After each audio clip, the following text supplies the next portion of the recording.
in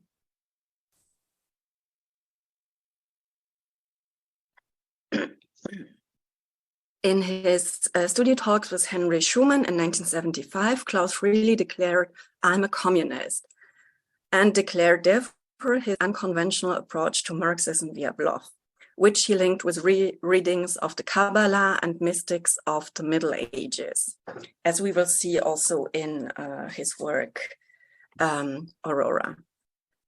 So let me just briefly introduce you to Ara Pank, who was born in Dresden and who died in Zurich some years ago. And as you know, he left GDR in the early 80s, more or less because he was pushed out, and then he settled in Cologne, thanks to his gallerist Michael Werner. And as he felt also like a stranger in Western Germany, he left Western Germany to settle in Ireland. Pank also wanted to make his contribution to socialism and therefore tried to read Lenin in the original, as his contemporary and friend Jürgen Schweinebaden, Freiherr von Wichmann-Eichhorn, confirmed several times. Even the pseudonym Pank, so he wasn't born Ara Pank, but Ralph Winkler, so this is his real name. So even the pseudonym Pank, which he gave himself in 1968, contained a socialist concept for him and enabled him to act as a communist. And as he stated retrospectively in the text Pank auf Pank in 1978. For Lucius Griesebach too, Pank's stick figures, so his figures that we will see later. So his for Lucius Griesebach, the Pank stick figures as realism were art directed as social issues with recourse to Marx. However, Pank wanted to contribute etwas anderes als das ideologische Gequatsche von einer wissenschaftlichen Ideologie des Marxismus, so something else than this ideological bubbling of a scientific Marxism. So the title is also a quote of Pank. And starting from a social theory, he criticized the dogmatic ideology of the official Marxism-Leninism and aimed at a new domination-free system of communication based on the individuality of the subject.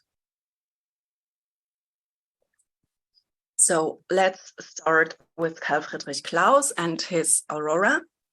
And please let me introduce you to the very poetic and Marxist universe of Klaus. In an intensive 2-year collaboration from October 1975 to 1977, Klaus created one of his major works, was the founder and publisher of Iconographic Presse Rudolf Meyer and the graphic artist Thomas Ranft. So all three of them, they created the 10-page portfolio Aurora, or let's say Klaus created it with the support of Rudolf Meyer and Thomas Ranft. So the portfolio Aurora appeared as the publisher's 11th edition in an edition of 40 copies with 5 preferred editions featuring 5 additional sheets. As Klaus was initiated into the technique of etching by Thomas Ranft only shortly before he began his work on Aurora, this was the first etching work and an execution of his speech sheets. So speech sheets is what you can see more or less here in front of you on the slide, but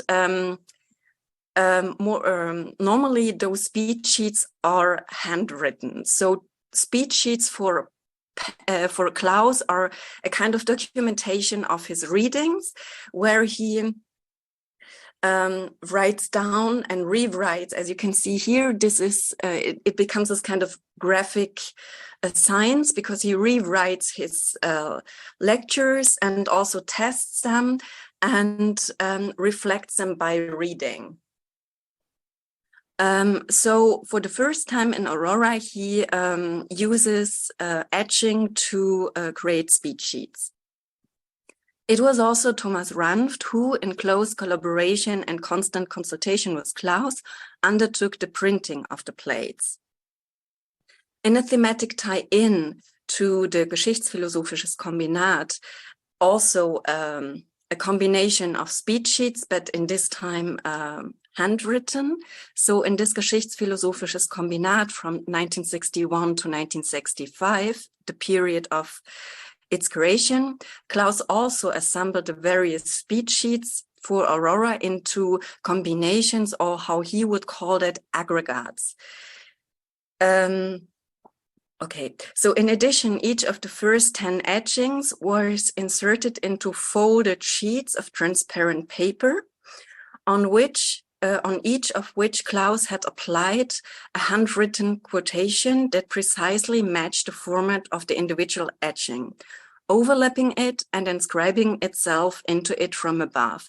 Unfortunately, I don't have images of this kind of transparent paper in which all the plates, one of them you can see here, are introduced, so that the quotations is inscribing itself into as an overlapping layer into this speech sheet.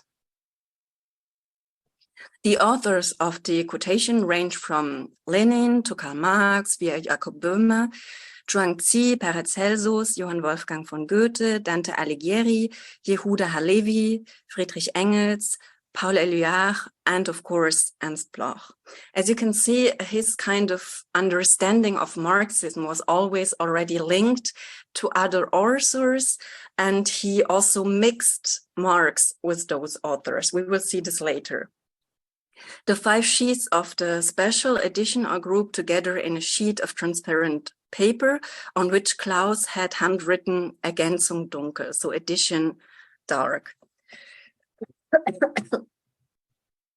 In addition to the authors of the quotations, Klaus also studied Lao Tzu, the Song of Solomon, Joachim von Fiore, Isaac Luria, Thomas Münzer, Nadezhda Konstantinova, and Ho Chi Minh for his work of the Aurora portfolio.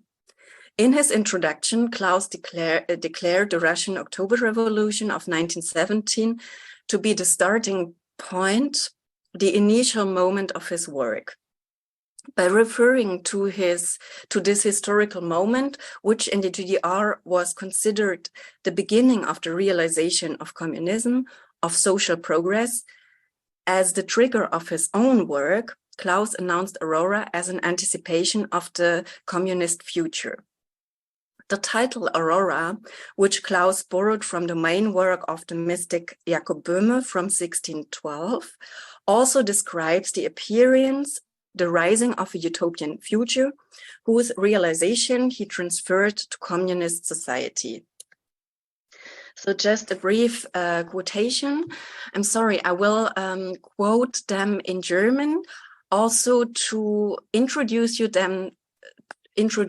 to their very poetic language. And I think it's really important also to see how they use language and how they play with it. And it's also very difficult to translate this kind of poetic language into English. So Aurora, gemeint ist das Aufleuchten von Antizipation am gesellschaftlichen Horizont. So for Aurora, the meaning of Aurora is this kind of upcoming or flickering light of anticipation at the social horizon. Erst der entwickelte, weiter zu entwickelnde Sozialismus, Kommunismus kann Bedingungen für die volle Verwirklichung dessen schaffen, was jetzt weitgehend noch Wunscherregungsfeld Vorschein ist. So only the realized and developed socialism can bring all the conditions for this new world that he would like to create, and from which he only has a glimpse now. By resorting to Böhme's title, Klaus opened his own work to the mystical universe of a divine revelation, the Reformation and the turn of time, and ultimately to the project of a Christian utopia that resonates as a foil to the reading in his portfolio. So you can see that he mixes up Marx with this kind of mystical universe. Likewise, he constructed his own idea of a utopian future through the use of the quotations in which the intellectual framework of the authors shines through. He appropriated the quotes while enriching his own concept with the author's ideas. Klaus accordingly loaded his reflection with those of the authors. Through their selection and arrangement, however, he also inscribed these quotations in his own program of a communist future. His choice fell on authors and texts that already themselves articulate an idea of future-oriented, transformative and revolutionary shaping of society and announce a future beyond the present. In formulating his own concept of a utopian future, Klaus also indirectly introduced the Christian utopian of the 12th century Italian theologian Joachim von Fiore into his work, whom he had studied in detail during the period of its creation. The image of the birth of a new age, as well as its promise, were in the foreground of von Fiore, whereby he aimed at the transformation of man through the word of God and the redemption of the world in this wilderness. The selected texts of Goethe. So this is this is not yet. I won't quote them all, but I will. Give them to you as a background information via the slides. The selected texts of Goethe and Éluard thematize a new thing that must or should be realized, crystallized and manifested in the future. This future is a realization of things that unites man with the universe. As a dream and wish, it becomes a plan, and its realization will grow up in man. It is a pre-conscious state which is to be transferred into a concretization, realization, and consciousness. The selected text of Lenin, I think this is the one by Lenin, yes, is devoted to the concentration of energy for the revolution through sexual abstinence, which in the context appears as a means and a prerequisite of cognition.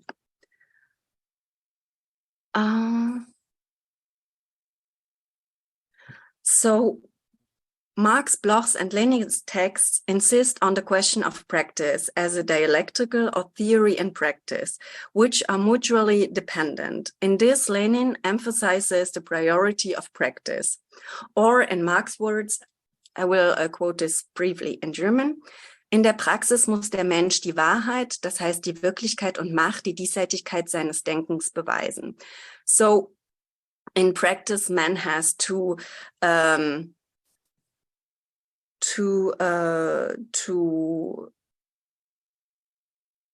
bring forward his thoughts. So he has to show in practice this his thoughts. Bloch's text refers to the theory-practice correlation that is important for the rectification of utopia. He is concerned with the theoretical embedding of the communist idea in a real practice and vice versa. This text weakens the practice priority prescribed by Lenin's text and balances it in a theory-practice linkage as described in Marx's text. The nature of man as a social, sensual, and material being is central to the selected Marxian text. Man who, according to Goethe, anticipates utopia in his dream in order to then realize it, is defined by this text as a social being in harmony with his environment. However, that which man wants to create and on whose search he sets out, he must already carry with himself. It must already be in him as a disposition so that what is desired can also attach itself to him as to a magnet. That's the selected text of Paracelsus that you can see here. Through the selection of quotations, Klaus sketched his own utopian model of a communist future in which theory and practice no longer exist in isolation from one another, but are intertwined. Practice is linked to theory. Theory must prove itself and be realized in practice.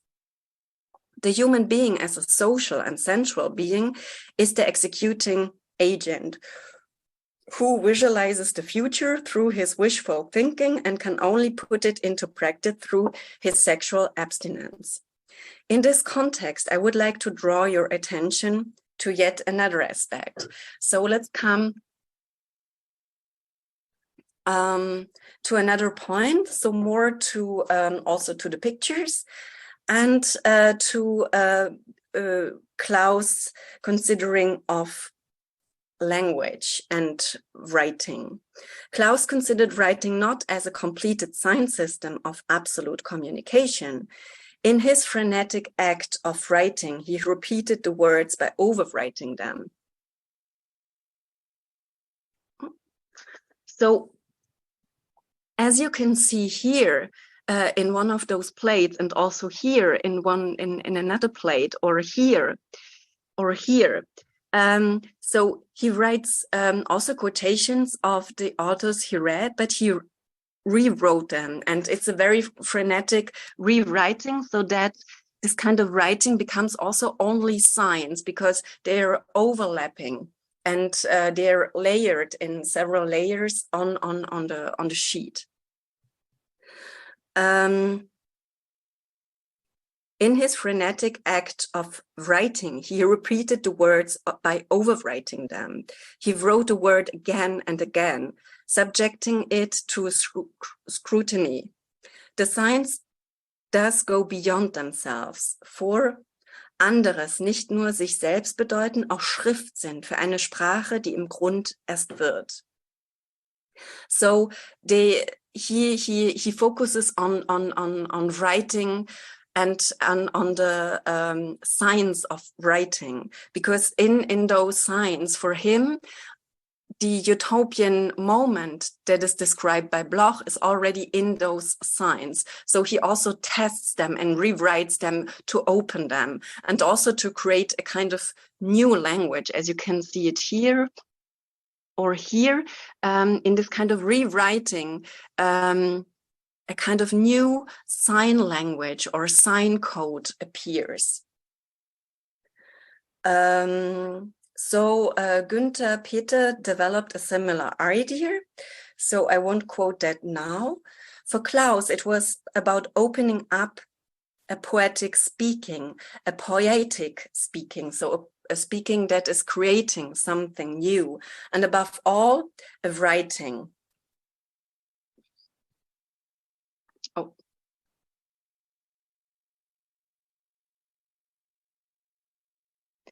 So I'm quoting him, diesem Sprechen liegt nicht mehr oder nur teilweise eine bereits vorhandene Sprache zugrunde. So this writing is not based on a already existing language. Es ist also in seiner letzten Konsequenz als pures Poem Phonetik abgebildet, Poem Phonetik, kein Sprechen, wie es durch die Phraseologie definiert wird. So he's aiming more as a pure poem phonetique. So also, as you can see it here, this kind of poem of signs. Just as indeterminate and open as the not yet, the future, according to Bloch, to which Klaus dedicated his oeuvre, this will to create a new language also remained an experimental attempt in constant becoming. Klaus created new graphic signs, but he never developed them into an accomplished symbolic language system. As you can see it here, but also in this template. So he's constantly writing and creating signs But so by overwriting, this kind of new signs appear, but they never become a real representational system as we have it in language. So it's more this kind of attempt to create a language that could express and give language to this kind of not yet being, that what Bloch describes in Prinzip Hoffnung, so this kind of being in the future and this kind of utopian moment that can appear in the future. So Klaus' attempt to give a language to this kind of what is not yet there, so you can't really express it, but he tries to give it a language, but this language always stays in a process, because you can't really give it a language. And so it becomes this kind of graphic attempt and also this trial and error to create this kind of language. And all those kind of templates document this kind of attempt and this try to create this kind of new language. Language itself as the means of transformation, of realization of the not yet conscious in the subject and for a new interaction of subjects with each other, was repeatedly thematized and lived by Klaus also himself. For Klaus, Bloch's language in particular already contained the potential of a Weckruf, a waking call, a stirring from which something new emerges, reacts on him, and stimulates him to break out of his present state into a new future. To Bloch, he wrote about this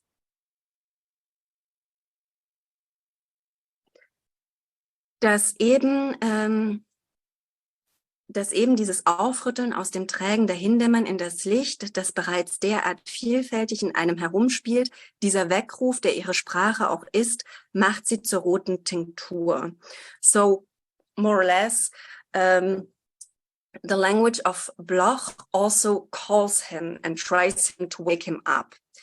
The departure, the experimental trial and error ultimately always served the change, the transformation of himself to his own constitution in language and through its revolutionary potential. As I already explained to you, for Klaus, language, writing itself has already this utopian potential in its sign, in this kind of poetic science.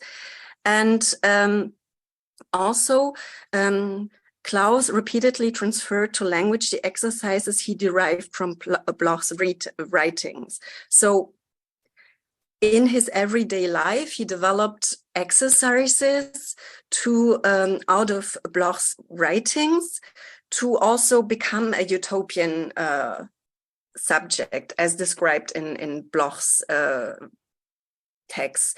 But those kind of exercises that he derives out of Bloch's text, they're not written in, you can't find them in the text, but Klaus develops them as a kind of action out of his readings. He tried to overcome to overcome the höllische Starren der Arcadia, the infernal stare of the Arcadia, the melancholy and depression that accompanied Klaus in his experimental life in solitude with linguistic experiments, as he repeatedly explained in his letters to Bloch.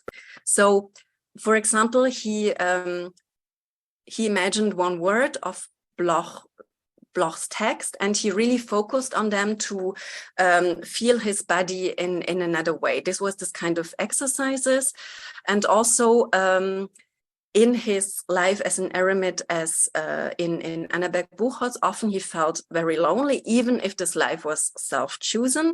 So he did this kind of exercises to change his mind.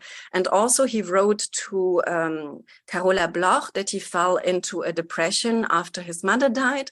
And so he also applied those kind of exercises to get through this depression and to change his mind. The retreats and exercises were linguistic ones, with which he established not only his own practice of language, but also a practice of living in language that illuminated both its own subjectivity and social relations and interactions with others. So maybe I just have to add that in one of his major texts, he also mentions that for him, reading is also getting into language with his body. So he feels also language with his bodies. So this is also this kind of exercises. In reading Atheism and Christianity, Klaus noted, aus zerklüfteten Sprachmassiven, zum Beispiel paradox strahlendes, gewittrig hervorbrechendes und auch intensivste Stille, Simchat Olam, ewige Freude um unser Haupt, antizipierendes Licht. Dieser mächtige, unterschiedlichste, zerstreutes, verbindende und auf das eine, das Not tut, hin verändernde Prozess in Sprache bringt den Leser, wenn er die Sätze wiederholt durchgeht, an sich selbst erprobt, aus allen gelebten und gewohnten Geleisen. So here is summarizing up what I already said, that when he reads Bloch, it changed his mind because he's exercising and feeling it with his body. So let me introduce you to Pank and to his Marxist universe. So from the radicalization and further development of the system and world pictures that Pank painted in 1961 for the first time, a concept of language emerged with the Standart, which he wanted to use for his claim of realized communism. With Standart, he created a new model of pictorial and therefore domination-free as well as de-ideologized language that frees individuals from discursive heteronomy and allows them to act in and with language in a self-determined way. So one of this kind of language sign you can see here on the left side, it's out of one of his Standard sketchbooks. In Pank's work, language appears not only as a medium for the transmission of information, but also as reality, and above all, as a subject constitutive force for the creation of the world. It is precisely in art as something that can never be banished into a final definition that Pank saw the basis for the Standart as language given. For Pank, art not only eludes dogmatization through its openness and mutability, it can also be experienced aesthetically and directly affect both human sensuality and rationality. Therefore, aesthetic experience plays less of a supporting role in Pank's opening up of Marx or Lenin writings than the creation of language that can realize Marx and Lenin's ideas in the constitution of reality through aesthetic experience. So less aesthetic experience than in Klaus' work. As I explained, as I tried to explain to you, he really tried to experience in an aesthetic and very linked to his body way Bloch's writing, and also he tried to put this into work. A pictorial language, as you can see here, that uses the immediate and direct effect of pictorial signs enables Pank to create a new kind of communication and human interaction. Pank noted his concept Standart in countless brigade books, exercise books, guest books, or order books, which he used as sketchbooks. Thanks to his West German gallerist Michael Werner, many of these sketchbooks were published. In scholarship, the dating of the beginning of Standart ranges from 1964 to 1965 or 1967-1968. Pank, however, did not execute a stringent, consistently logical concept in the sketchbooks. The language for designing his concept is constantly questioned, tested, and ironically broken. In designing it, it is always designed at the same time in order to give his ideas a relevant vocabulary and a linguistic toolkit. As you will see, because I will quote him, this language is always broken, also to make sure that all the ideological content is broken down. as I will develop further. Kommunismus ist ein Ziel, so communism is the goal. Jeder nach seinen Fähigkeiten, das heißt doch so viel wie jedem das Seine. In Standart, Peng formulated his requirement for a communist model of society that could be translated into reality. To develop the subject in its individuality and to think the social community from the self-determined acting and self-consciously reflected subject. The Standard was thus conceived by him as a language that made the realization of such a claim possible in the first place. Basically, Peng considered language as a practice embedded in human actions, in a Lebenswelt, so in a world of life, which generates and activates actions. In addition, and at the same time, the Standard as a language practice was intended to enable the subject to reflect on his own actions. As a practice, the Standard was directed towards the detachment and liberation of subjects from power relations and ideological incrustations, and followed the idea of a democratization of social relations through a language free of domination. So what I already explained, his aim was anti-hierarchical language, free of ideological contents, and a language that wouldn't produce and reproduce power.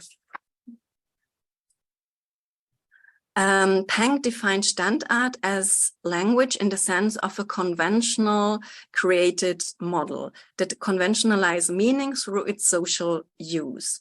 The speaking subject not only uses these linguistic conventions for communication and social interaction, the latter also places them in a fixed framework of action that triggers certain reaction, attitudes, and deeds. So I have several quotations, but as time is running, I won't read them all, but go on. You can read them behind. So this is a kind of also background what I'm explaining in my text. Standard, however, expands the subject's scope of action through an individual participation in its production, whereby the subject can reflect on his actions, become aware of them, and ultimately control them in a self-determined manner, free of prescribed conventions. Through Standard, according to Peng's concern, the subject brings itself forth as a self-determined acting manner and freed from pure reactions to alienation and foreign determination. So here's one more quotation. Finally, the enabling of self-determined action through Standard is an opening of the self to a conscious, reflective relationship with itself. Standard as practice creates and addresses a subject that puts its action to constant reflection and acts in awareness of itself. That is why Peng addresses the reader directly in his Standard books. And he does so in a very familiar way because he says, du. As you know, in German, also in Italian, I guess, and in French, that's for sure. In those languages, we don't only have you, but we can differentiate between du and sie. So if you address someone you know very good, you can say du. And if you don't know the person very good, or if this is an official person, you address this person with sie. In Standard, in the book titled Standard Diskursive Einfühlung, he uses the viewer and integrates him or her into his or her reflection by inviting them to follow. He accepts and tolerates the free will of his readers because, and now I quote just this in German, Peng gebe zu du, so the reader, kannst zu denen gehören, die nicht gern das tun, was von ihnen verlangt wird, weil sie den damit verbundenen Zwang verabscheuen. So he also gives, he pays attention to the free will of the reader because the reader could say, no, I don't want that.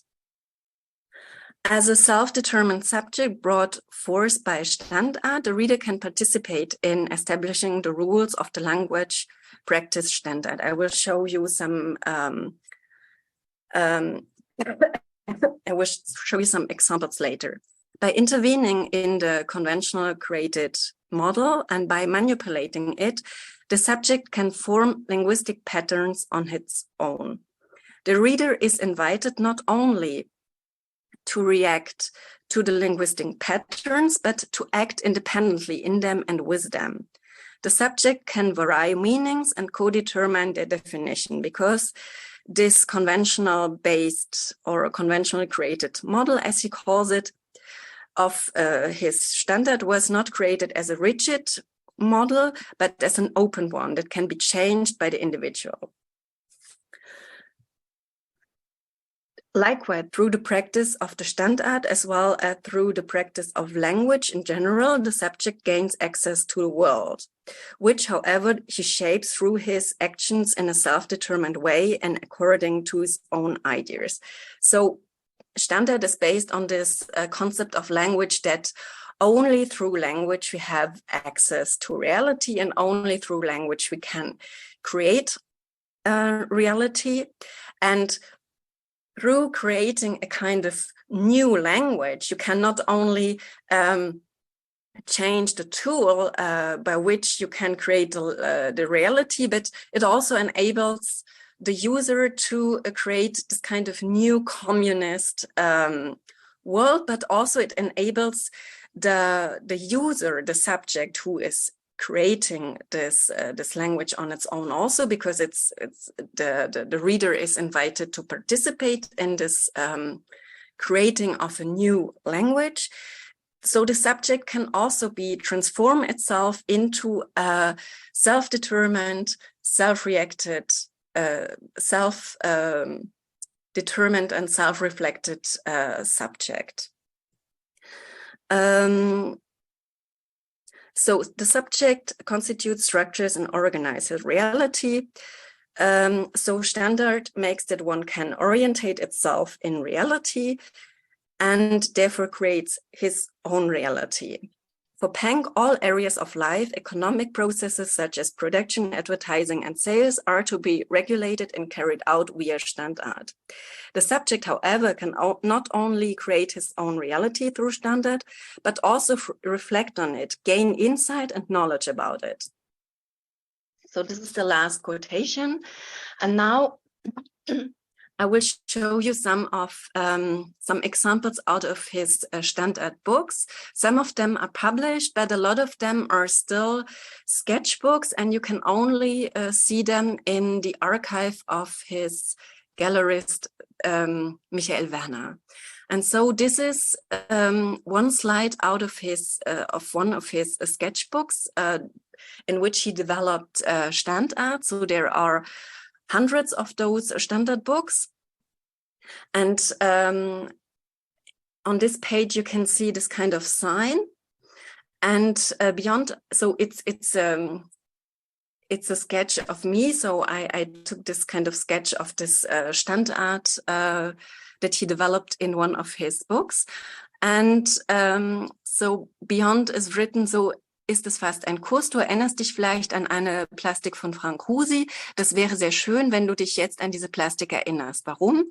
Because he's explaining to the reader that he can also create his own signs just by putting a point into a square, and this could and putting two squares next to each other with this point on the top, and this could mean kiss. So this is a way how you can create new signs for a new language, but he also invites the reader to do so. And so this is another example how he invites the reader to create this kind of signs for a new language. But this is also a very interesting book with the title Visual Thinking Basic Lesson, Standard Making. And in this book, on several pages, he is explaining how signs can relate to each other and thus mean something new, but he's also creating this kind of new signs that he's charging with meaning by the text that is in the top of this pages. So he's developing this kind of new signs. And another very interesting point of his standard books that I already mentioned is that he tests language and that he deconstructs language to also destroy this kind of ideological content. So he does so in a very ironical way. So like this, so komm, put ter. And in German, when you say put, often you say that to attract chicken when you would like to feed them. You say put to attract them, to feed them, and he just deconstruct computer into this kind of different language sign. So he deconstructs language in a very ironical way, and he does so on a lot of pages. I think, I don't have another example, to really empty them from their ideological context and content. So thank you for your attention. Thank you, Constanze, for your very interesting. You touched upon very many different aspects, but I mean, time is running, so I would like to open the floor to questions from the audience. Is there any question, anything you wanted to ask, Constanze? I'm sorry, it took much more time than I wanted to be. I practiced, but well. It's fine, really. And also, I'm happy that you showed at the end so many interesting works, yes, and imagery. Well, I will break the ice if there is no question yet. I just wanted to say how important also your lecture is in terms of highlighting the fact that two artists, quite famous actually, within the GDR art system, I mean outside the art system, because they were mainly, I don't know if we can use the same labels that we use for Soviet art as non-official, but still working outside the main sphere in a way. And so the trend is the very basic trend is to associate those artists as anti-communist in a way, right? To put them within the label, which is a very tricky, very mystified label of dissident artist or unofficial artist, of non-conformist artists, that also so many different categories. While actually many artists that were put into under this umbrella were not, as you just showed us, anti-communist, communist ideals, and you were able, I think, in a very interesting way to highlight also how they really, in a way, engaged, with this socialist credo. So they not really reject, actually, So it's the other way around, and that's why I wanted to ask one thing. A very specific one, I mean, the etchings of Klaus, the Aurora book, So I was wondering whether also, since also you mentioned, you quoted some parts from this book, as far as I remember, Klaus was saying that it's the beginning, I mean, it was a tribute also to the October Revolution, right? And to the beginning of communism, actually. And so I was just thinking about it in Aurora, because to me, coming from the Russian studies, it reminds me of the Aurora, this battleship, the cruiser that in a way was parked in Petrograd in 1917, and also in the mythology of the October Revolution and of Soviet socialism, gave the way, it fired this famous blank shot against the Winter Palace that was in a way the start of the October Revolution. So I was thinking whether this name of Aurora that you of course also associated to Bloch, to other intellectuals that he was familiar with. Yes, I was wondering whether also this Aurora, which was a very important, a name, also there were publishing houses in the Soviet Union, maybe also in the GDR, that were called Aurora, for example, that in the main reference was actually a very specific one, which is basically associated to the beginning of socialism on Earth, in October 1917. Or is it just a coincidence, or is there any matching with? Was Aurora? Yeah. If there were also publishing houses named like that? I was wondering whether also one of the reasons for choosing this name Aurora was given by this very mythological. Of course, I mean he as I explained, he referred to Böhmer and the book by Böhmer. And so it was this kind of so Böhmer was this kind of middle-aged mystic and Christian mystic. So Christian mystical writer. And so he took the title of this portfolio from him. But of course, he also referred to this, to all this October Revolution context with Aurora, and also to the boat, to the name of the boat. Okay. Of course, this is all in, and it's really interesting that he mixes up this Marxist context with the October Revolution, with this kind of Christian context, with this book by Jakob Böhme, because this book by Jakob Böhme was written in 1612. But it also has this idea of something upcoming, a new age that comes up, of course, a Christian age. But he mixes up this kind of idea of several authors of this kind of new age to become. And for him, of course, this new age to become is communism. But for him, communism is also charged with this kind of ideas of Böhme's mystical readings and Joachim von Fiore that I also mentioned.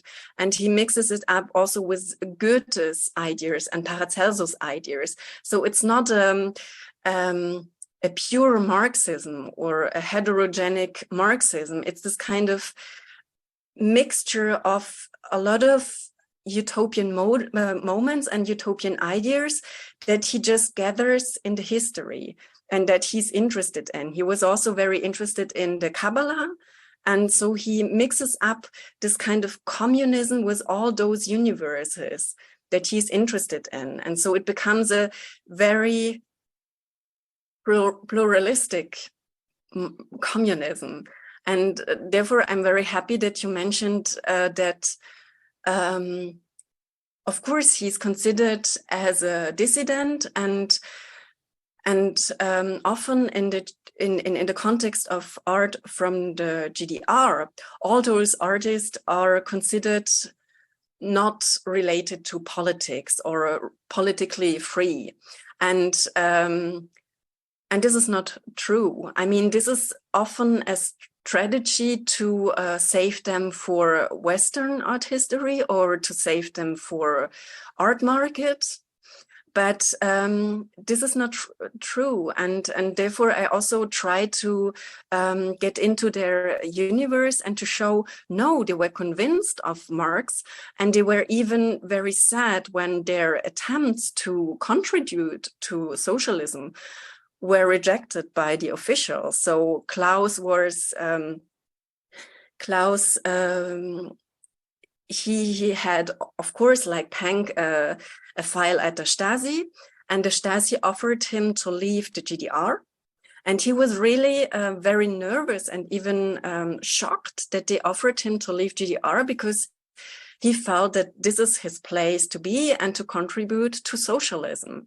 And of course, he didn't believe in this kind of strange Marxism-Leninism. It was more a dogmatism.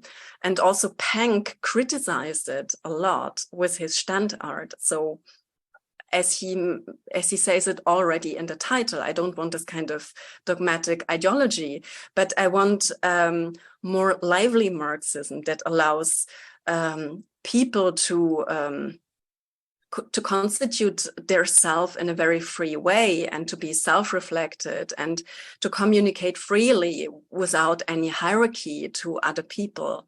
And so I think this is very important, because often this is still a kind of taboo when it comes to art from the former GDR.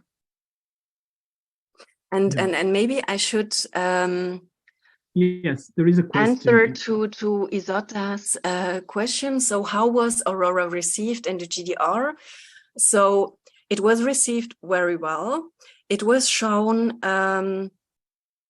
in the Galerie Arcade by Klaus Werner. Klaus Werner was also a very important gallerist, and he was very much related to Klaus, and also tried to do his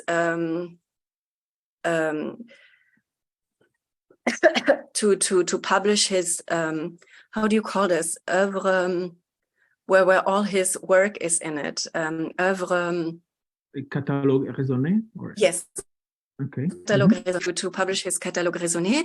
And also later, after the wall came down, Aurora was also presented in several galleries in West Germany.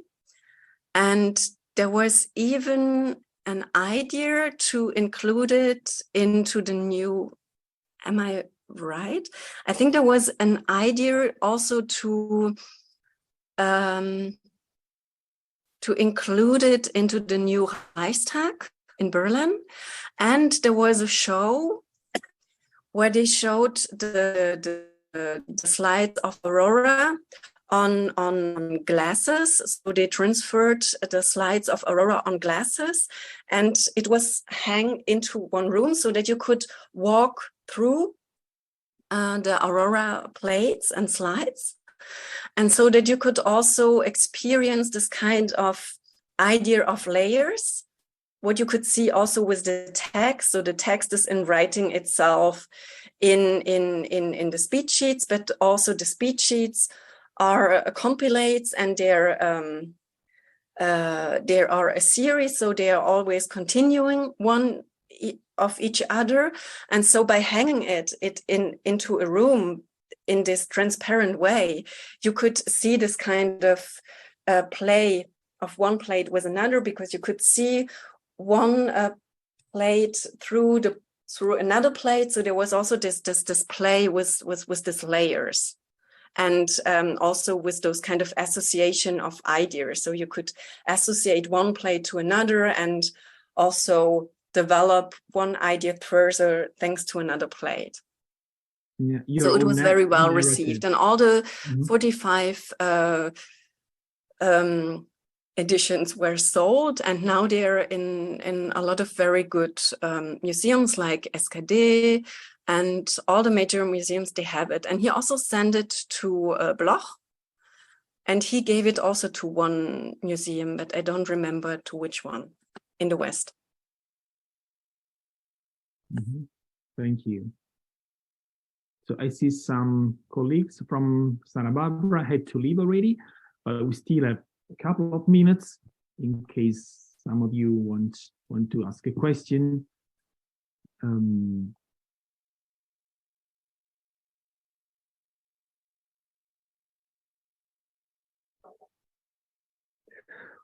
Well, if not, then yeah, I think it's our time. We are already over time.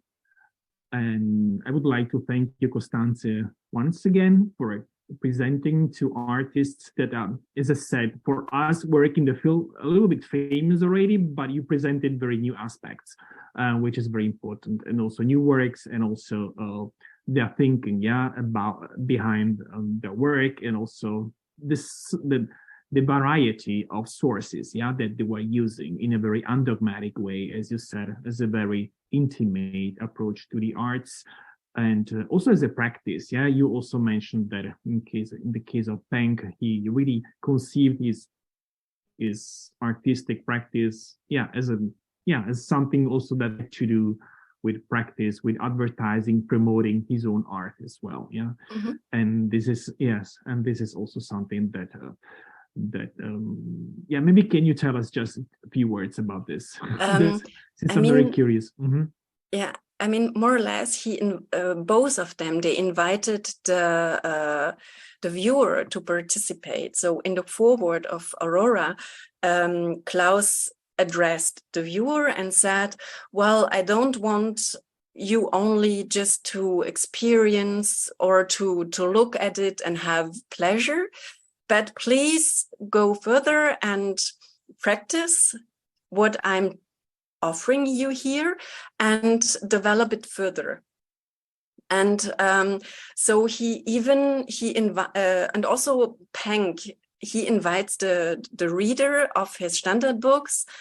He addresses them as users. So he really invites them to use Standard, to be part of the creation of Standard, and also to develop it further. Of course, in the case of Penck, it didn't work. I mean, you can't develop a language by your own. Language is always a social tool, so it's not developed by only one person. It exists because it's a social convention, and it always exists before us, and that's why you can use it. You can change it, but only in a long term. And that's why he gave it up in the 70s. And but at the same time, he really believed that people could use it and also transform themselves by using it. So it's also this idea to constitute new communist subjects by this art, because both of them, they invite their viewers as users also to practice this kind of speech sheets, or to practice those kind of language ideas, to become a new communist being. Mm-hmm. So mainly it's also to create this kind of new communist beings.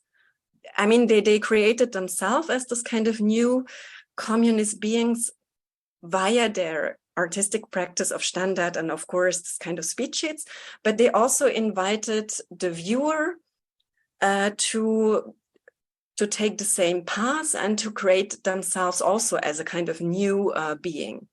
So this is really interesting. So this is how they try to develop this kind of new model of communism. That's a very nice ending, very interesting.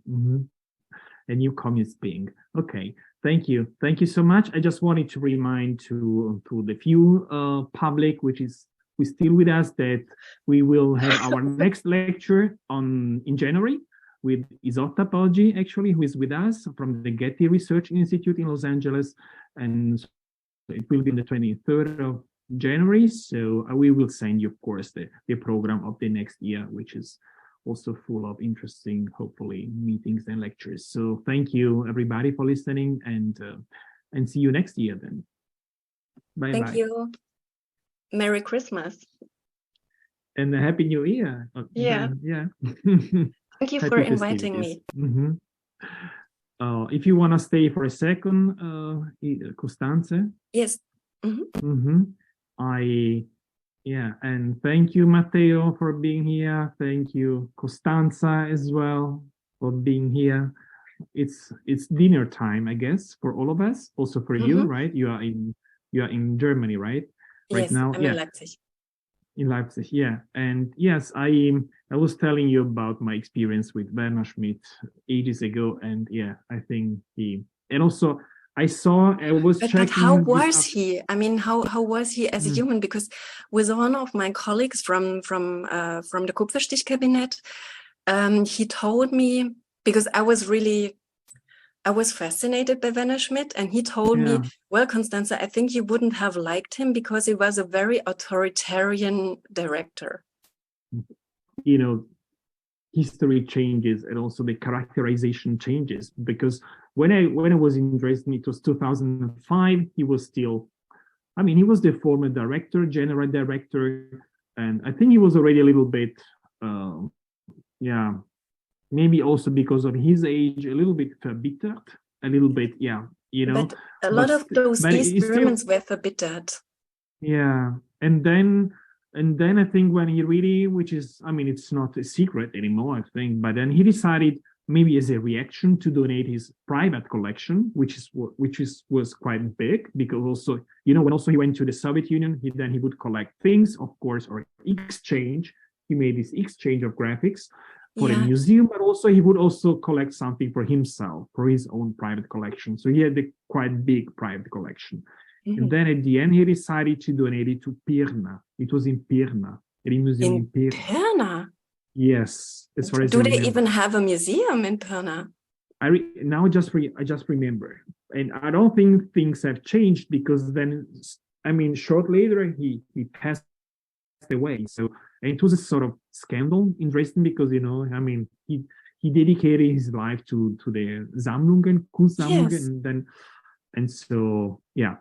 and it was not. I mean, I went, as I said, once to his place. He invited me home. And I even recorded, I should find those tapes actually. I recorded the interviews that I was giving to him.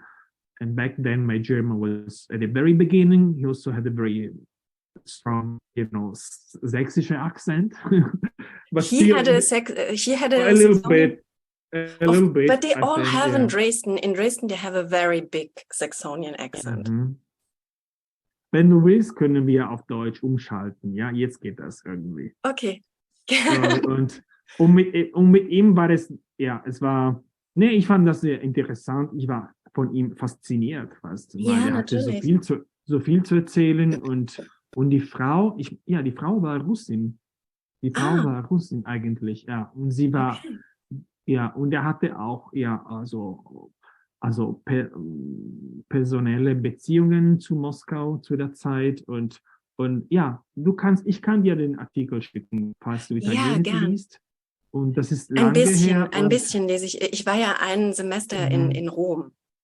Okay, super. Und ich weiß, dass er war sehr wichtig damals, ja, als Mensch und weil er eben so aktiv war und er war 30 Jahre lang Direktor des Kupferstichkabinetts und hat ganz viel gesammelt und auch ganz viel an der Grenze zwischen offiziell und nicht offiziell gemacht. Ja, der hat wirklich diese Grafikaustausch ausgedacht. Mhm. Und dann hat er wirklich auch daneben, und das war alles offiziell, also registriert, aber offiziell hat er auch daneben was von, weißt du, Kabakov oder Bulatow, also ganz wichtige Namen. So hat er das mit Polen auch gemacht. Gesammelt und dann mit der Perestroika 88 hat er dort, als es endlich mal möglich war, hat er eine Ausstellung von Bulatow, Kabakov und noch 2 sowjetische Künstler, die mehr oder weniger, ich meine, Kabakov wohnte damals schon im Westen zum Beispiel, und dann, ich glaube, die ganze Sache ist so ein bisschen so vergessen gewesen und dann, Hans-Ulrich Lehmann, der war damals, ich glaube, wie sagt man? Hallo? Matteo? Kurator oder Konservator. Ja, stimmt. Er hat mit ihm zusammengearbeitet am Kupferstichkabinett, ne? Genau. Und Lehmann hatte in den 80er, denke ich, schon gearbeitet. Lehmann hatte vor allem über Deutsche oder Grafik aus Osteuropa. Und dann ich bin da drauf gestoßen. Ich habe meinen Lebenslauf. Ja, und der war super. Ich habe eben mit ihm gearbeitet. Der war mein Betreuer im Kupferstichkabinett. Und das war für mich ein ganz tolles Abenteuer. Das war es war nur 3 Monate, aber es war genau als die Sammlung wo war das? Außerhalb des Zentrums, dann ins Schloss wieder gezogen ist. Das war gerade, als sie das Schloss eröffnet haben. Genau, 2005. Und das war für viele, weißt du, wirklich so ein Ereignis. Ja. Also Menschen, die wirklich so geweint haben, so wirklich sehr, rührend auf jeden Fall. Die Dresdner sind generell sehr emotional, was ihre Kunst angeht. Da sind die wahnsinnig. Aber das mit dem Verbittertsein, das kann ich mir gut vorstellen, weil er ja einfach so, er hat ja sich so verdient gemacht. Also ich habe, als ich noch in Paris gearbeitet habe, war ich viel in den SKD im Archiv und habe halt zu seiner Arbeit auch geforscht, sozusagen in den Archiven, weil er ja ganz viel auch aus Paris geholt hat. Er war ja auch mehrfach in Paris und in Nizza und hat ja auch Kahnweiler tatsächlich überredet, dass er ihm dann da so ein großes Konvolut Picasso schenkt. Und Kahnweiler war ja dann, ich glaube, es war 66 oder so, auch in Dresden zu einem Vortrag. Also er hat ihn überredet. Ja. Und das fand ich so interessant. Und dass er halt auch aus Tschechien und aus Polen einfach nur, weil er da Leute kennengelernt hat. Und dann war das auch so ein Austausch. Er hat dann, glaube ich, DDR-Künstler gebeten, was von sich hinzugeben. Und dafür hat er dann im Austausch von denen dann sozusagen Grafik bekommen. Also wir hatten dazu in dieser Grafikreihe, die wir 2019 gemacht haben, hatten wir auch einen polnischen Kollegen und eine tschechische Kollegin eingeladen. Die haben uns dann aber erklärt, dass das eigentlich jetzt keine wirklichen Meisterwerke sind, die er da bekommen hat. Aber trotzdem war es interessant, dass er so rumgekommen ist und dass er sozusagen unter dem Radar, weil Grafik hat ja niemanden interessiert, da konnte er so wahnsinnig viel machen. Er hat ja auch Klaus und Penck total gefördert. Also Penck war ja in diesem Jugendförderverein und dadurch hat er dann auch immer mal von Penck was angekauft. Also weil er halt in diesem Jugendverein war, konnte er dann bei diesen Ausstellungen von ihm immer mal was ankaufen. Und bei Klaus war das Gleiche. Und er hat, also weil Klaus ist ja ganz spät erst in den VBK aufgenommen worden. Also musste der anfangs immer sich so mit Gelegenheit arbeiten, so mit Noten kopieren und so ist irgendwie so seinen Lebensunterhalt bestreiten, beziehungsweise hat er auch von der Rente seiner Mutter mitgelebt. Werner Schmidt hat ihn da auch immer mal vermittelt. Also er war da auch so ein bisschen, also Klaus war so sein Protégé und Penck aber auch. Also ich finde, der ist wahnsinnig faszinierend und ich kann mir das schon vorstellen, dass der dann nach der Wende, als die ganzen Wessis dann auch kamen und die SKD übernommen haben.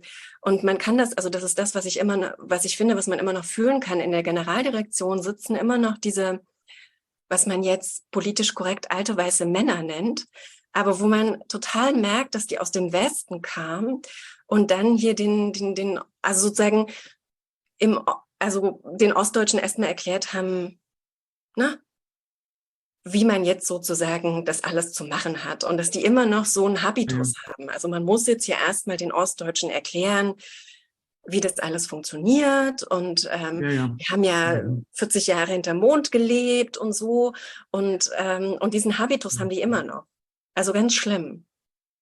Und da kann ich mir halt schon vorstellen, dass jemand wie Schmidt, der ja so viel erreicht hat und der auch so klug war, dass ihn das wahnsinnig frustriert hat. Und dass ja auch sein Lebenswerk dann auch nicht wirklich anerkannt wurde. Ja. Ich meine, ich glaube, es ist immer noch sehr wenig über ihn geschrieben worden, ja, über Werner Schmidt. Ja, und, es aber gab er hat eine sehr wichtige Rolle gespielt. Ja, auf jeden Fall. Und auch offiziell, also ich habe die bildende Kunst, die Zeitschrift, durchgeblättert und der hat auch so viel geschrieben, dort. Aber dann auch daneben wirklich auch dieser Grafikaustausch, der hat gesagt, okay, also die hatten damals auch Schwierigkeiten, Rubel zu bekommen, Rubel. Ja, natürlich. Und da haben die gesagt, nee, die sind sowieso Devisen, und da machen wir einen Austausch, und das war ziemlich, ich glaube, damals sehr experimentell, aber der wusste, wie man das macht. Aber sehr clever auch eigentlich. Er hat immer neue Wege gesucht, also sozusagen, und ich glaube, hätte er das nicht also das hing halt auch trotzdem an seiner Person, weil er das vorgeschlagen hat und weil er so eine Autorität war, haben die auch mitgemacht. Ich glaube, das hätte nicht jeder vorschlagen können, so ein Austausch.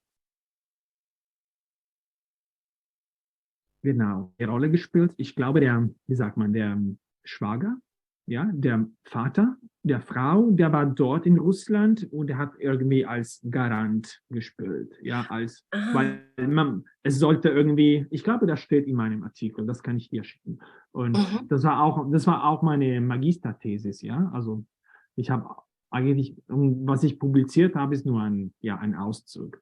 Aber das war sehr experimentell auf jeden Fall. Und und ich glaube in den 90er dann eben, weil er so viel Picasso oder Kabakov gesammelt hat, da hat man ihm gesagt, okay, du hast das verdient, du kannst Generaldirektor sein, als eine Art Feigenblatt. Aber die haben ihn doch gewählt. Haben ihn nicht die Leute aus den SKD gewählt? Ich glaube, der war für eine Weile Generaldirektor. Ja, aber ich glaube, das war so in dieser Wendezeit, dass er tatsächlich von den Mitarbeitern gewählt wurde als Generaldirektor. Ach so, kann sein. Also, dass das in diesem Wendeprozess, wo dann sozusagen auch sich die Strukturen aufgebrochen haben, hat man dann ihn zum Generaldirektor gewählt. Mhm. Und dann, keine Ahnung, wie lange er dort geblieben ist und ja, und danach wahrscheinlich in die Rente. Und ja, und er hat mir auch, ich meine, als ich bei ihm zu Hause war, hat er mir auch so, ja, Blätter von seiner Personalsammlung, ja, Privatsammlung gezeigt, zum Beispiel. Und ja, und das war ziemlich viel auch, was er Das dort glaube ich. Weil er ja auch gesammelt so hat. viele Künstler persönlich kannte und ich glaube, ganz viele Genau, haben ihm auch was geschenkt einfach. genau. Und er war auch sehr faszinierend, weißt du, so ein Typ, der wirklich so, der hat immer einen guten Eindruck, ja, gemacht, wahrscheinlich. Und Aber ich als meine, du das ja, Praktikum da gemacht hast, hat er da in den SKD noch gearbeitet oder war er da schon in nee, nee, Rente? nee, der war in der Rente, ja. Okay. Aber ich habe auch einmal Rudolf Meyer, ja, kennengelernt. Ah, toll. Und Und war auch er auch sehr Inter charismatisch? ja, ich meine weniger. Ich meine, Werner Schmidt, der war ein Viveur, ja, das konnte man noch sehen. Sehr charmant, sehr, und Rudolf Meyer, der war sehr, sehr, sehr seriös, ja, sehr, sehr, ja, sehr professionell wahrscheinlich. Und, aber ja, aber es war nicht so spannend als bei Werner Schmidt auf jeden Fall. Aber ich war einmal ich glaube, der war auch, ich meine 2005, der war auch Rentner wahrscheinlich, oder? Ah, der Aber war bestimmt schon alt, ja. der hat mich das war ein Büro oder sowas eingeladen. Ich glaube, wie heißt das, wo der blaue Wunder ist, in dieser Gegend. Ah, Blasewitz. Ja, noch weiter. Loschwitz, nee, Ah, Loschwitz. Loschwitz, ja, Das ja. ist Loschwitz, Da, ja. Ich glaube, wo dieses Künstlerhaus ist auch. Es gibt doch dieses wahrscheinlich, Künstlerhaus Loschwitz. genau, es war wahrscheinlich dort. Und er hat mir ein bisschen erzählt, ja, was er gemacht hat. Und es war für mich alles ganz neu auf jeden Fall. Und jetzt ist für mich wieder die DDR-Kunst eine alte Liebe, die wieder da ist. Ich bin ganz froh, dass eben mir Sven diese vorgeschlagen hat, das mitzutun. Und ja, und mal sehen. Aber du warst in Edegeti oder noch nicht? Ich glaube, Ich war noch Isotta hatte nicht, mir also von dir ich bin erzählt. schon Ja. lange mit Mhm. Isotta im Gespräch. Ich hatte Isotta Okay. auch 2019 eingeladen an das Kupferstichkabinett. Sie war auch da, als der Daher kenne ich polnische, deinen Namen. Okay. Mhm. genau, also ich hatte sie eingeladen ans Kupferstichkabinett, um mir einfach mal die Sammlung auch zu zeigen, also Teile, man kann ja also die Sammlung ist ja riesig. Und sie war auch zu diesem Gespräch da, als der polnische Kollege und die tschechische Kollegin da war und über diese Sammlung von Werner Schmidt, also diese tschechische und polnische Sammlung Ach gesprochen so. hat. Da war sie da. Mhm. Mhm. Und wir haben ihr dann Teile der Sammlung gezeigt. Und weil sie damals schon angefangen hat, ihr Projekt zu entwickeln, und habe ich ihr gesagt, dann bitte kommen Sie also nach Dresden, gucken Sie sich das an, was in der Sammlung ist, weil die Sammlung auch also weil die so toll ist, weil die haben ja auch so viel dissidentische Kunst. Also die Sammlung ist wirklich toll, die haben so viel Künstlerbücher und tolle Sachen. Und deswegen hatte ich sie damals eingeladen. Mhm. Und seitdem Ja. sind wir halt im Gespräch. Aber dann kam halt auch gleich Mhm. mehr oder weniger Corona. Also da konnten wir gar Ja, nicht so ja, richtig weitermachen. genau. Und Wir wir hatten konnten auch, jetzt erst wieder alles aufnehmen. es wurde alles nachgeschoben, genau, wegen Covid. Aber ja, aber ich meine, ich glaube, also du hast wegen, wie sagt man, Stipendien gefragt. Ich glaube, ja, es gibt ziemlich viele Stipendien bei der Getty und diese Library Fellowship zum Beispiel. Das ist nicht so, weißt Ja, du, da ist es ist leider die Deadline schon. Da konnte ich nächstes Jahr nochmal. okay. Ich habe jetzt 3 beantragt. Das DRD-Stipendium habe ich nicht bekommen. Und zur allergrößten Not muss ich nächstes Jahr nochmal diesen Library Grant beantragen. Es gibt auch noch eine Sache, auf die mich Isotta aufmerksam gemacht hat. Es gibt doch dieses Haus Aurora, heißt es Aurora? Also diese alte Villa von Thomas Mann Ach so, ja, in Los Angeles. ja, das ist, Und die ich, haben auch Fellowships. Und da okay. ist die Deadline noch nicht durch und da werden die jetzt den Call rausbringen und da wollte ich einfach mal mich mit denen in Verbindung setzen und einfach auch fragen, ob mein Thema überhaupt, also was ich jetzt auch mit Isotta zusammen entwickelt habe, ob das überhaupt relevant für die wäre. Hm. Ja, also ich war 2 Jahre lang in Los Angeles. Ich war nie in diesem Aurora-Haus, aber ich habe nur davon gehört, ja. Und bei der Getty, ja, es ist immer schwer, irgendwie was zu bekommen. Ich meine, die sind super großzügig, wenn du da bist, ja. Und ich hatte auch 2 Jahre lang, weißt du, einen Schreibtisch. Ich hatte kein Pfennig von ihnen bekommen. Ich war eben über ein anderes Stipendium da. Und Du hattest das Marie Curie Fellowship, ne? genau, genau. Und jetzt hoffentlich geht das weiter mit einem Forschungsprojekt. Es wurde eben alles dann nachgeschoben wegen Covid. Und ja, aber ansonsten, naja, du weißt, es gibt so viele Max Planck, wie sagt man, Institute, auch in Italien, ja. Ich war gerade in Bibliotheca Ja, Herziana nein, in natürlich. Also Rom. die Deutschen überschwemmen ja die Italiener. Eben, und es gibt so Ora in Florenz und jetzt, also sind beide auch ziemlich präsent über Gegenwartskunst, ja. Also es Das gibt ist schon, neu, also glaube ich. Das ist wirklich das neu. ist neu und sie wollen das entwickeln. Also ich würde dir vorschlagen, auch dort zu gucken, weil die haben ziemlich viel und ich war auch über, ja, osteuropäische Kunst haben die jetzt mittlerweile, Ah, das ist ja also interessant. Also ich Personen gucke es mir oder, an, sehr gern. Aber ja. wenn du auch was Konkretes hörst, wäre ich dir sehr dankbar, wenn du mich informierst. Also wenn du was noch Mhm. hörst, weil du mit denen sprichst oder so. Ja, eben, das ist meine letzte jetzt Erfahrung vom letzten Monat, dass eben in diesen beiden kunsthistorischen, also Florenz und Rom, die haben wirklich Interesse auch auf zeitgenössische Kunst. Und Aber ich ja, dachte nur italienische Kunst dann. nee, nicht nur jetzt wirklich. Und da ist zum Beispiel, ja, es gibt schon 2, 3, 4 ja, Postdoc, die irgendwie über Kunst aus Osteuropa arbeiten. Also, Aber müssen die nicht auch mhm. irgendwie immer so einen Link zu Italien haben? Mm, Ich glaube, die meisten, die sprechen Italienisch, auf jeden Fall, oder die haben, also, ja, oder die haben das gelernt. Aber naja, du sprichst schon Französisch, es wird nicht so schwer sein. Und Ich weiß, ich bin mhm, damals auch in Rom, also ich konnte mhm, kein Italienisch, als ich nach Rom gegangen bin. Das ist ja auch schon ewig her, das war 2004. mhm, Ich habe dort ein mhm, Praktikum gemacht. Und mhm. aber vom Französischen her versteht man sehr viel im Italienischen. Ja, eben, eben.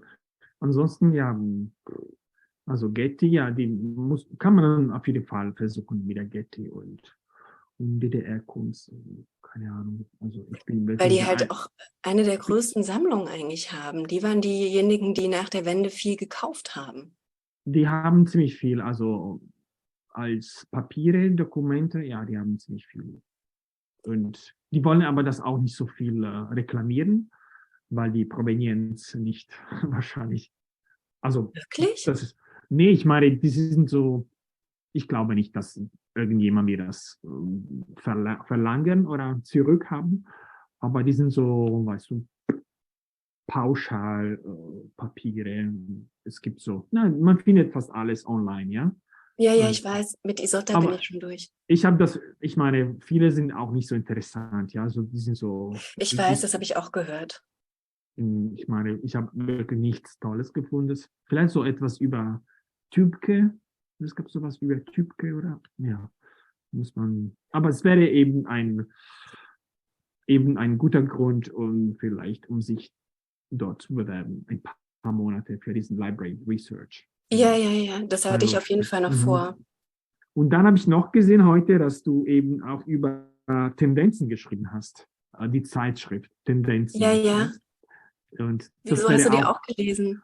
das habe ich heute also wie sagt man, geladen Ja, ja. und eben, weil das wäre ein Kapitel meines Buches, wenn es wenn das absolut auf die Welt kommen wird, über Hiepe eigentlich, über Richard Hiepe, also der Direktor, oder der war Richard Hiepe aus Hamburg und der war eben, ich glaube, der war schon wie sagt man, der Chief Editor von Von Tendenzen. Tendenzen? Ja, Hiepe, ja. Ich kann mich nicht mehr so dran erinnern, weil das jetzt schon so lange her ist, also Mhm. ich musste Tendenzen lesen. So, ich habe das nicht wirklich gerne gelesen, aber ich meine, Bildende Kunst habe ich auch nicht gerne gelesen. Das ist ja sehr, also das sind alles so sehr ideologisch aufgeladene ja, Texte. Und bei Tendenzen war es so, die haben ganz viele Texte auch aus bildende Kunst übernommen. ja. Die Sprache, ja, ich Die kenne die Sprache ist auch. wirklich furchtbar. Das ist genauso, auf Italienisch ist das genauso. In den 60er, 70er Jahre, diese Ja, dieses marxistische Ideologische, Sprache. das ist ganz, ganz furchtbar und dogmatisch. Also, und vor allen Dingen, was ich immer nicht so ganz verstanden habe, war, dass die in der DDR so reden mussten. Okay, das war halt, also die mussten halt so reden, ne? Und Mhm. aber in Tendenzen, die waren ja im Westen, da gab es ja schon ganz andere Möglichkeiten, Marxismus anders zu lesen. Also da gab es Leute wie Marcuse und Bloch und so. Und dann haben die wirklich diesen ekelhaften Marxismus-Leninismus aus dem Osten übernommen. Also wo ich so dachte, das geht gar nicht. Und das fand ich so blöd.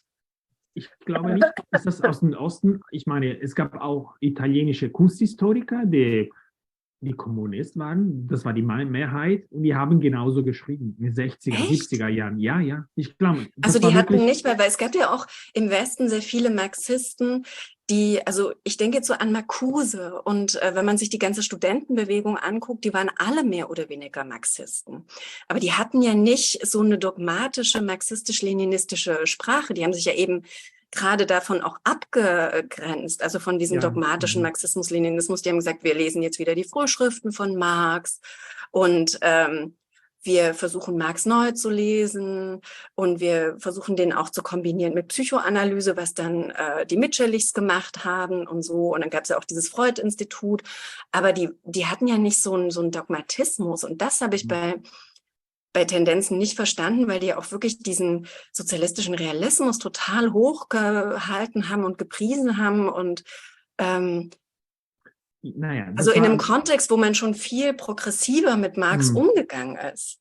das war eben nicht die, ja, diejenigen. Die haben wirklich das gemacht, und ich glaube, die waren auch von der DDR ein bisschen unterstützt, ne, Ja, finanziell. die haben, also ich glaube, Ich die meine, wurden von denen, also ich habe damals zu meiner Chefin gesagt, wir müssten eigentlich analysieren, inwiefern die von der Stasi bezahlt waren. Weil sowas ja, wurde ja meistens irgendwie von der Stasi dann auch bezahlt, weil die halt ganz viele Artikel auch übernommen haben von bildende ja, Kunst. ja.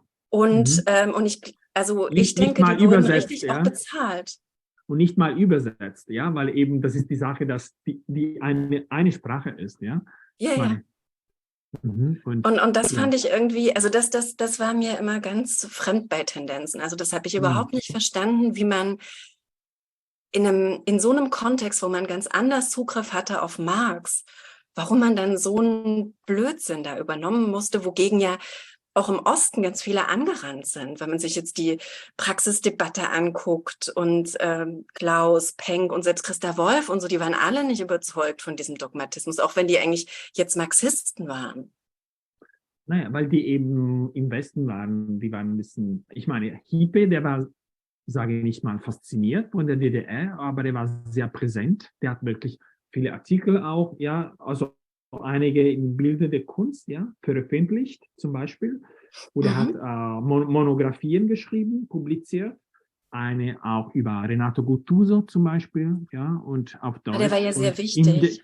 in der DDR ja eben publiziert. Und ich glaube, und der war sehr oft auch dort. Ich war im Archiv der, wie heißt es, in Berlin, Archiv der Akademie Akademie der Künste? der Akademie Künste, der Künste? genau, Mhm. genau. Und der war eben sehr oft dort. Und der hat sicher so ein super Badge oder Pass, weißt du, Ach, das konnte. bestimmt. Das auf jeden Fall. Ich muss jetzt leider gehen, weil die Ja, ja. Familie wartet. Aber ja, lass uns in Kontakt bleiben, auf jeden Fall. Ja, kann ich dich noch eine Sache fragen? Ja. Es kamen ja jetzt nicht so viele Fragen. Habe ich die Leute einfach überrannt? Weil es war ja doch auch ein bisschen sehr theoretisch. Also, aber ich fand es wichtig, das auch mal einzuführen bei Klaus und Penck.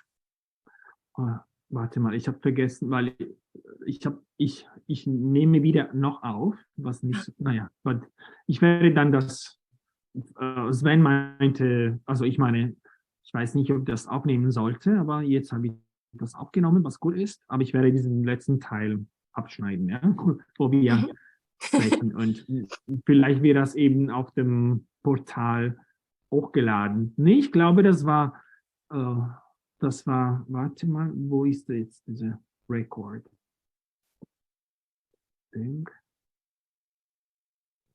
Ich sehe das nicht. Ah, hier.